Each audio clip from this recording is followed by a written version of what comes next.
Here are the topics that will be covered in the President's Revision video. This video will focus on limitations of presidential power.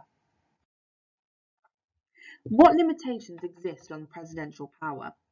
Writing in 2000, Professor James Piffner said that the presidency is not a powerful office. The executive office has more checks than any other branch of US government. Pause the video here to test yourself on the checks on the executive.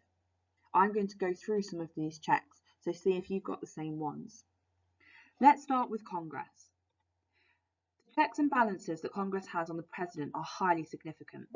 Congress may amend, delay, or reject the president's legislative proposals, override the president's veto, amend his budgetary request through the power of the purse, check his commander-in-chief power through the power of the purse as well, but also through the power to declare war, refuse to ratify treaties negotiated by the president, this is Senate only, reject nominations made by the president, again, this is Senate only. They can investigate the president's actions and policies, and impeach and try the president with possible removal from office if found guilty.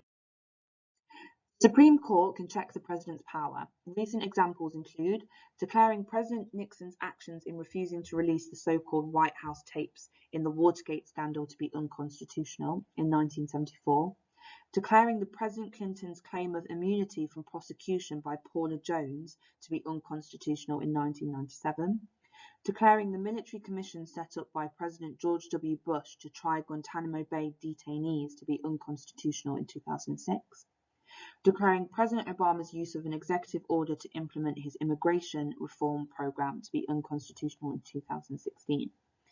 We also saw early on in the Trump administration the district and appeal courts of the federal system weighing in on the president's travel ban executive order. As a result of this was declared inoperative by several courts. All of these are checks by the Supreme Court on the president's power. The president is also subject to other checks, such as checks from interest groups that will mobilize public opinion for and against them. This was seen with the National Rifle Association, who mobilized public opinion to oppose Obama's gun control proposals. Also, health insurance companies ran effective Harry and Louise commercials against the Clintons' health insurance policies. The media plays a role in checking the president through the 24/7 news cycle. As a result, what the media report can have a profound influence on what the president can do.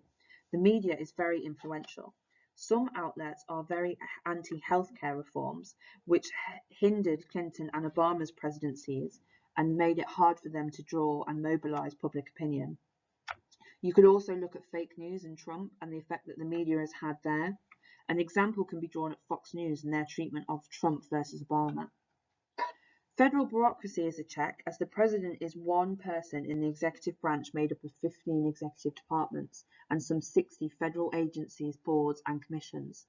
Southern state governors refused Eisenhower, Kennedy, and Johnson over civil rights reforms. A good example here would be Arkansas and Little Rock. Some states heavily opposed and hindered the implementation of Obama's healthcare reforms as well. Public opinion is also another check the president has. Clinton survived numerous scandals because public opinion ratings remained high. Bush's approval ratings went up after 9/11 but fell after the Iraq War. The Vietnam War was very unpopular, and this severely affected President Ford. Earlier in the video, I mentioned that presidential power is tidal. It can vary between and within presidencies. The specification of your exam board requires you to know the following.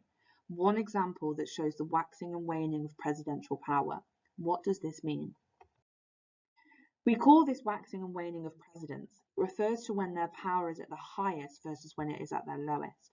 Things to look for when considering the waxing and waning of presidents are: how did their power wax and wane through their presidency, and why did this happen? So look at scandals, divided government, national emergencies, for example.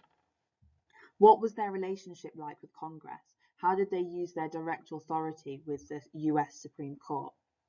How did they use their power to persuade? How did they use their direct authority, such as recess appointments, signing statements, executive orders, executive agreements?